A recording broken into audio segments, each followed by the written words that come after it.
In this tutorial, I'm going to show you how to show rulers here in InDesign.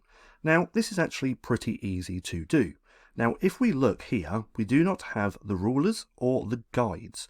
So this is actually pretty simple to enable. All we have to do is come up to View, just here, and then we want to come down to Show Rulers. Now, if we look here, there is a keyboard shortcut as well, which on Mac is Command and R, and on Windows it's Control and R.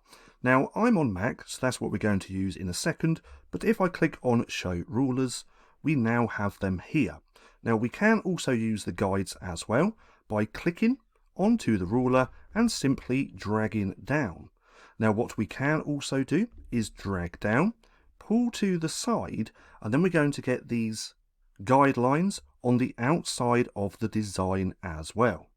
Now if we want to get rid of the rulers as well, we can simply come back up to View and click on Hide Rulers.